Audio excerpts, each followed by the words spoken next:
কি জায়গাটা দেখে একটু চেনা চেনা লাগছে। পুজো মানেই সবাই কিন্তু একবার হলেও সিলেদার্সে যায়। আমার সারা বছরে সেভাবে যাওয়া হয় না, তবে পুজোর আগে আগে একটা দুটো জুতো কেনার জন্য একটু আমার যেতেই হয়।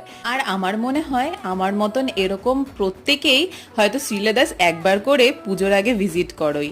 বিভিন্ন রকমের জুতোর কালেকশন তো ছিলই, আর আমি গিয়েছিলাম স্প্ল্যানেটের ব্রাঞ্চটায়। আর গিয়ে দেখি সেই বিখ্যাত ভিড়, বাপরে বাপ যা ভিড় ছিল, মানে সেটা বলে বোঝানোর কায়দা নেই। একটু যে পায়ে দিয়ে গলিয়ে ট্রাই করব জুতো, তারও জোগাড় নেই। সামনে একটা আয়না পেয়েছিলাম, সেখানেই দাঁড়িয়ে দুটো জুতো কোনো রকমের ট্রায়াল দিয়েছিলাম। আমার বেশ ভালোই লেগেছিল। আমি একটু হিলের উপর নিয়েছিলাম, আর আমার দাদা বৌদিরাও গিয়েছিল। বেশ কয়েকটা জুতো কিন্তু ওখান থেকে কিনে নিয়ে এসেছিলাম। আর নিচের সেকশনটা টোটালটাই ব্যাগের সেকশন, বেশ সুন্দর করে কিন্তু এখন আরো অর্গানাইজড করেছে। যারা যারা যাওনি তারা অবশ্যই কিন্তু চেক আউট করতে পারো। টাটা।